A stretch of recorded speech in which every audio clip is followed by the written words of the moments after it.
We were just talking about the impact of World War II on Dumont.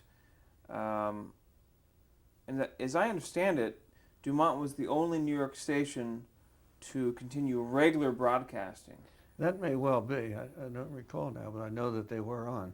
as opposed to CBS and NBC, which had limited broadcasting. What programming do you remember during the war that came out of Dumont? Well,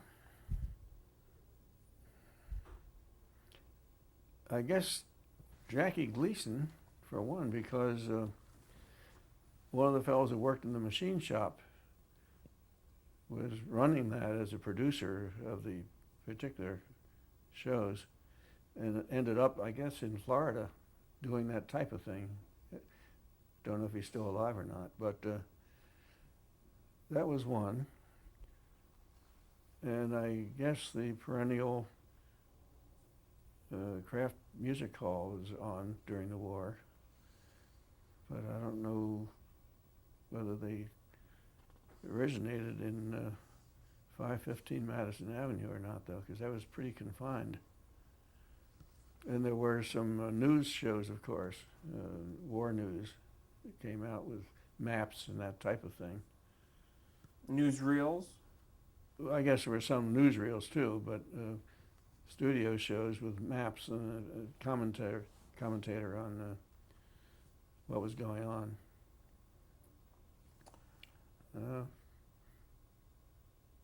Children's shows, I guess, continued. Now, where was the company positioned within the television industry at the end of the war? I mean, was it on equal footing with, let's say, NBC or CBS? Well, at one point, Dumont had a strategic location in Pittsburgh, had a station in Pittsburgh, as well as in Washington. But in Pittsburgh, they were on the route of the transcontinental cable, so that anything that was going to be shipped from east to west would go through Pittsburgh. So it had its pick of whatever was going on any of the networks, which gave it a strategic advantage. Other than that, I don't know if there was too much difference among the three networks that existed then. I guess ABC, not sure where they stood at that time. Well, ABC comes involved with later. Dumont later, yeah. Yes. But I do want to establish a couple of the changes post-war. One of which was the station in 515 Madison in New York changed the call letters in 1944. Do you remember what that was? Well, it had the experimental W2XWV. Right. I don't recall whether there was an intermediate other than WABD. And what does that stand for? Alan B. Dumont. Right. So that happened in '44, and then 2 years later, WTTG started in Washington D.C. Right, and that was for Thomas T. Goldsmith. Right.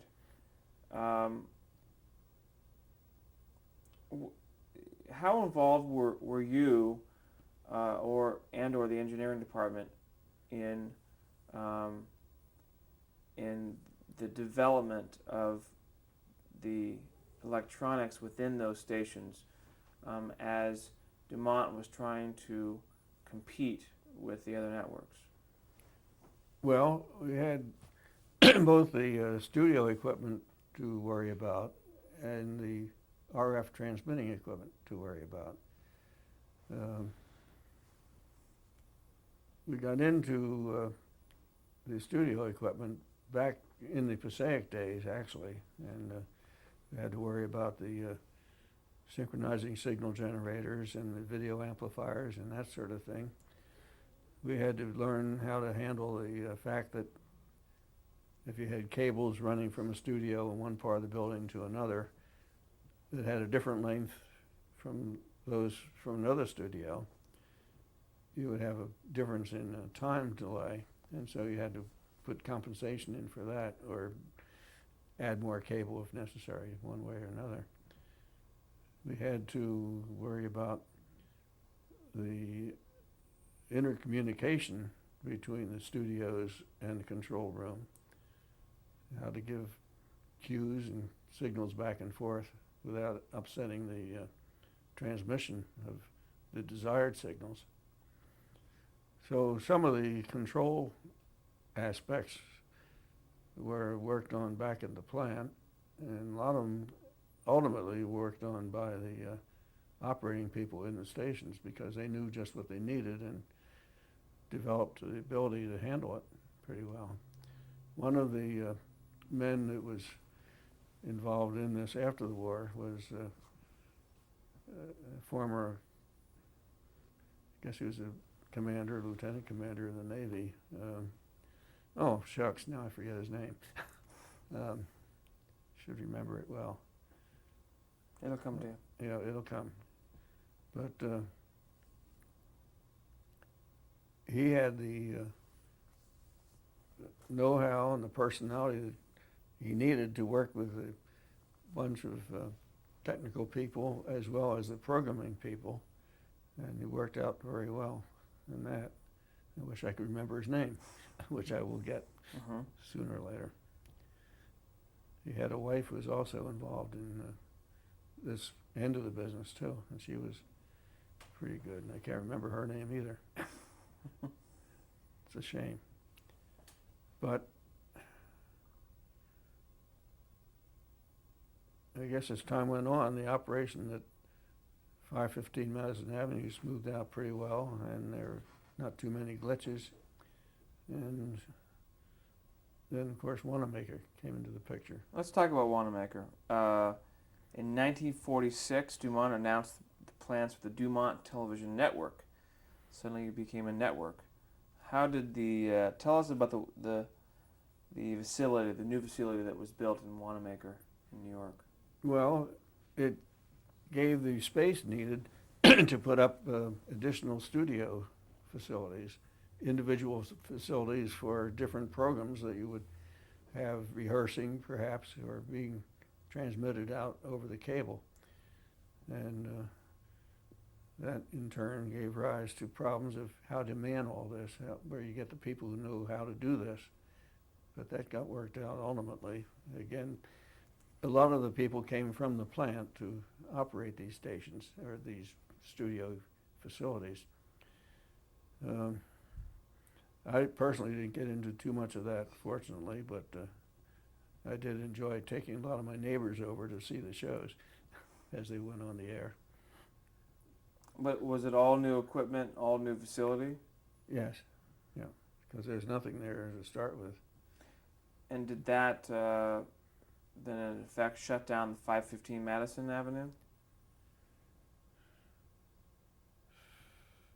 I guess for the more elaborate work, yes, but you still need a local studio near the transmitter for emergencies, if nothing else.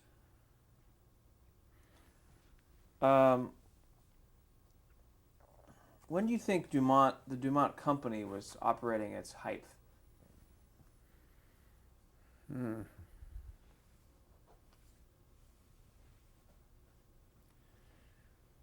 Well, depends, I guess, on how you measure it. The facility in East Patterson, which had been a Curtis Wright facility, and before that, what else was there? Markel, I guess. But that had the space where you could do a lot of things, and that's where a lot of the military equipment was built, because it did require more space than we had in Passaic. And I guess that permitted expansion for receiver manufacturer, which we didn't have anywhere else. And I guess that's where it grew to thousands of employees out there.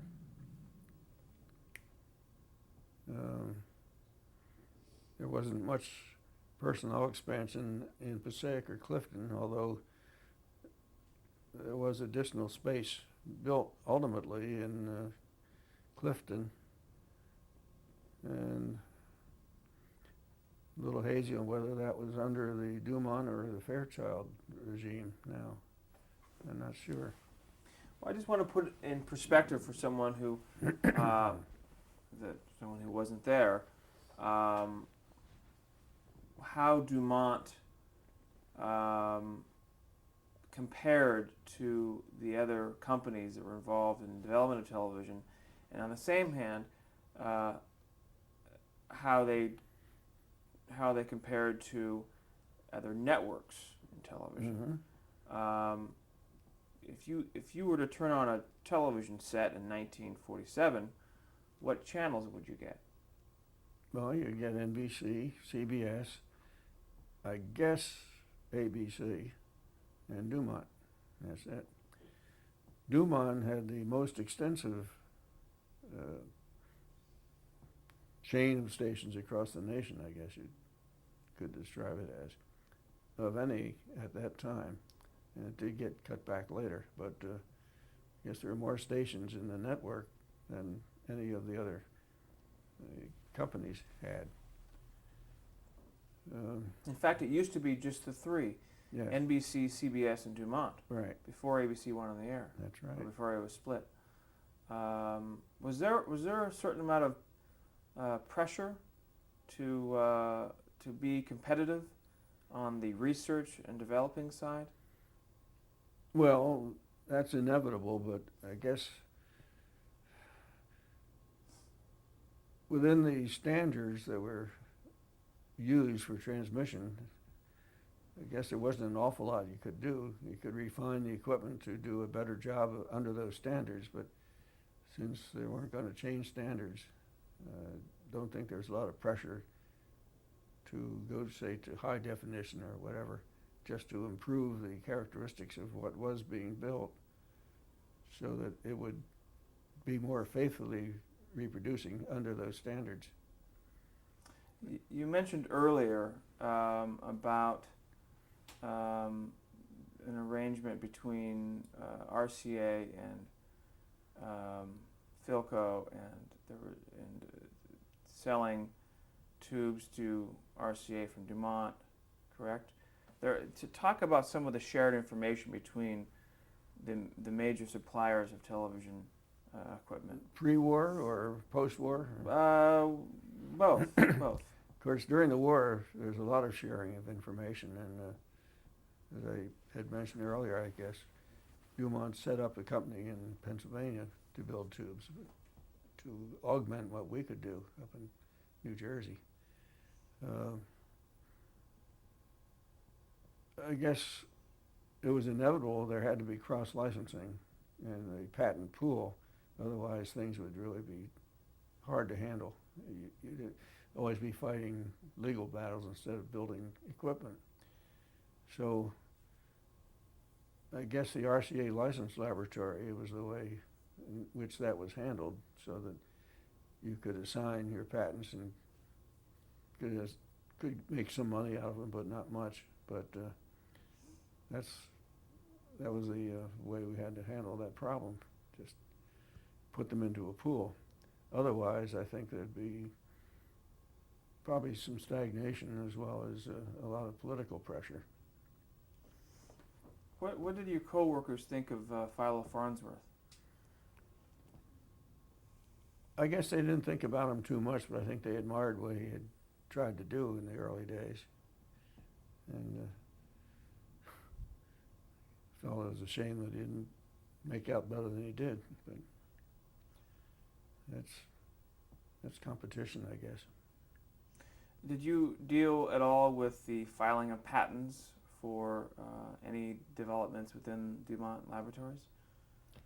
Well, we had a patent attorney who worked for the company. We had one that was outside the company and did our patent work initially, and we also had a fellow named Stanton who worked, what was his first name?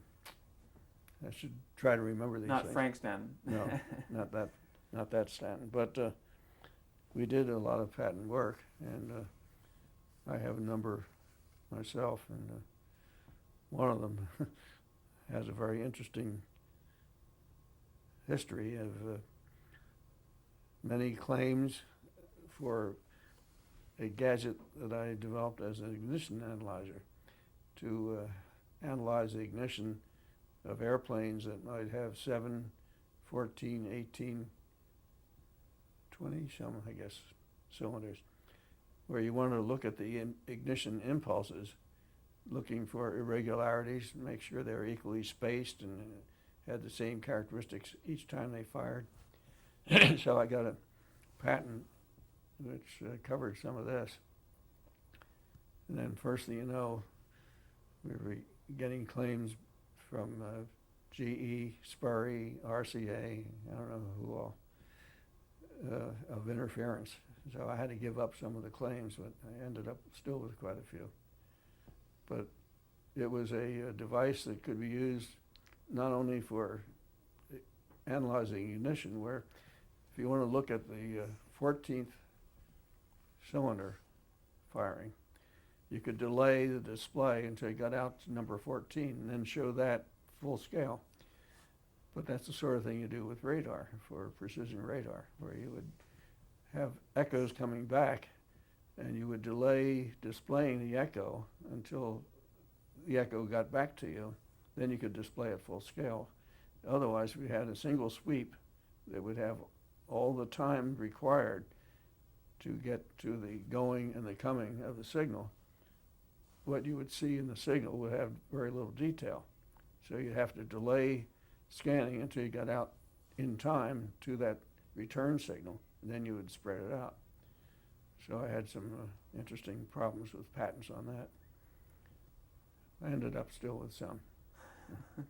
So you're able to file individually as well as to the company? No, I filed through, you assign to the company for $1 and that's it. I see. You could, I suppose, if you had good reason to and could talk them into it, maintain the rights yourself, but that's a nuisance too. Right. Well, speaking of which, let's talk about a little bit more about Dumont's innovations as either in a whole or whether something you came up with or anyone else had. Let's specifically about the electronic cam. I'm not certain how that got started, but it seemed like a good idea at the time because, well, problems of sensitivity of pickup tubes was one thing. Well, describe what it is. Describe the problem and then the innovation. Well, let's see. I don't remember just how it actually did get started. You probably have more information on that than I can recall now. Oh, never assume, never assume. What problem did it solve? Well, there were two kinds of things that we were worried about. One was the light intensity that needed to take care of the existing pickup tubes, and another was the frame rates for film and movie film and for television. I'm trying to remember now just what we did with the electronic cam that overcame some of these problems.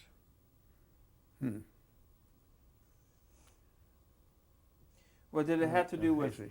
or as a kind of a competition to videotape? To have anything to do with that? Well, I guess Recording, there wasn't any videotape at the time. right? That came out of the West Coast a little bit later. Right. But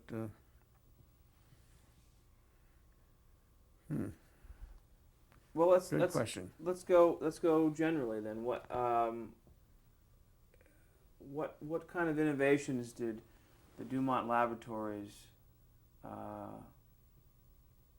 produce in either pre or post-war that stands out from the rest? I mean, what are you most proud of as far as innovations in that department?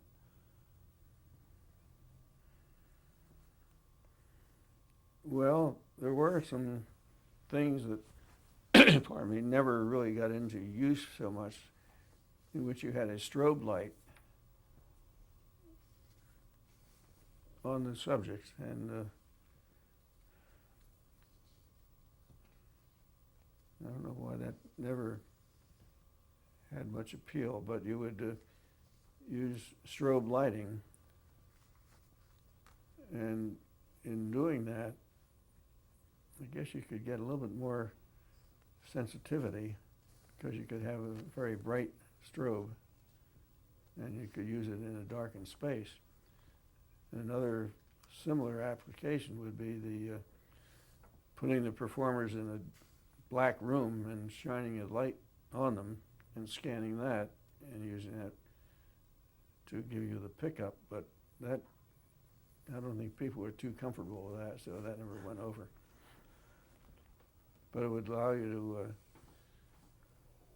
to have a sensitive, photosensitive surface as the pickup device, and maybe get a little bit better signal-noise ratio. That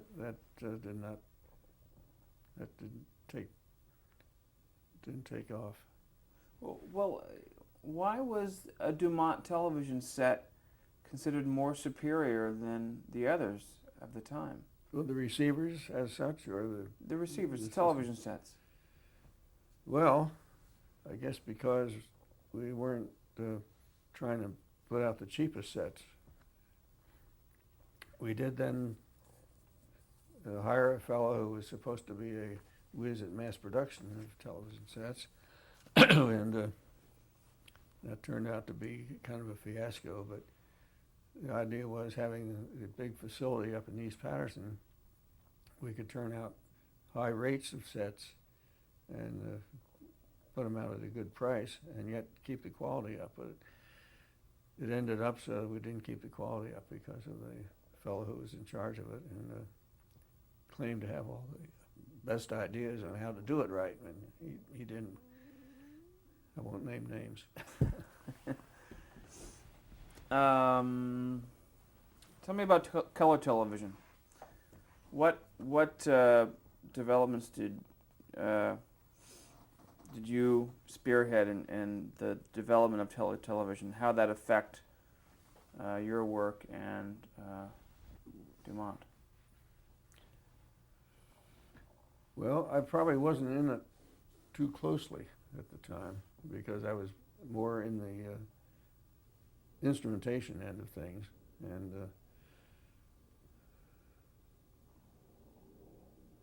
I guess a lot of it was done up in Tom Goldsmith's lab, which was up the street from the main plant, and they were working on several different ideas, but whether any of those were what finally were adopted, I'm not so sure now from memory. Well, there were hearings in 1949. Oh, for the standards? For the standards. Oh, yeah. Tell me about those hearings, and describe the atmosphere surrounding the hearings. Well, of course, very competitive. I didn't get involved in those directly myself, but you had the intercompany competitions, and everybody wanted to get his imprint on it. RCA, and CBS, and CBS with its mechanical system at one time.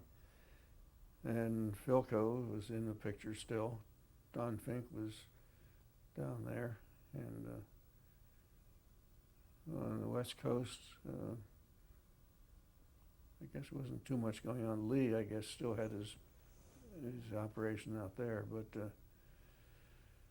it was, I guess, a matter of trying to influence the way the standards were set to the advantage of the individual companies. That's same old competition. What were they fighting about? The things that they felt they could do most efficiently and more economically, to get standards that would fit more into their techniques. And well, basically, what were they fighting about? Why was Why was CBS saying that they had a, why was CBS fighting with NBC? Well, of course, CBS had a mechanical system they were pushing. Mechanical color Yes. system, and describe that compared to RCA's color television system. Well, any mechanical system would require a mechanically rotating device, which Similar to the mechanical television that we talked about earlier. yes, but enhanced by color possibilities. You'd have to probably, in a simple form, you'd have to have a set of 3 fields, 3 different colors, that would have to be scanned and then transmitted that way, and at the receiving end picked up and converted back also with a scanning system of a similar type, which would be very difficult to do because anything mechanical has inertia. But I guess there were too many differences ultimately in what the electronic end of this system turned out to be among the different companies. I think each, if it had patents, would like to push the things that would be peculiar to their patents, but that's still under the same standards. So I guess it didn't amount to very much, really. So CBS said they had a better color system. RCA had a better system, but it was electronic. Right. So it was left up to the U.S. government to decide what system became the standard. Right. Is that correct? Mm-hmm. Well, I think just the reality of things would have separated out the CBS mechanical system. It just wouldn't be practical. As you went to bigger pictures and in color, it would be a real monstrosity. As I understand it, Tom Goldsmith attended the hearings and made a demonstration. Did you hear about that? Well, yeah, he did that, I guess, for the black and white as well, and showed that it was not practical to do it except electronically. How did he show that? By indicating what it would take to do it mechanically, the size of a scanning disc, or Did he bring a demonstration? I think he did have a demonstration, or at least described it. I'm not sure whether he demonstrated it or not, because it would have been a big disc that would have been required to do it. I don't think he did. Wasn't there a mock-up, a 9-foot or 6-foot mock-up? Yes, yeah. Okay, tell me about that. Well, it was a mock-up, of course, but it showed that it would take a tremendous size of something spinning at a rate that would be dangerous in a home because of the possibility of coming loose and disintegrating and maybe injuring or worse. I guess it probably brought down the place in laughter when they realized what would be involved. But Why was that? well, because of the thoughts of having this kind of thing in a home. What kind of thing? A big rotating disc with a lot of mass, a lot of inertia that would have to be overcome to bring it up to speed, and then it would be dangerous at speed because it could fly apart. So they had a mock-up that was at least 6 foot high that they brought to the hearings floor. Yeah. And showed that this thing as spinning would be ridiculous to use. He's In the the master of that sort of thing. Okay. And I'll cut tape.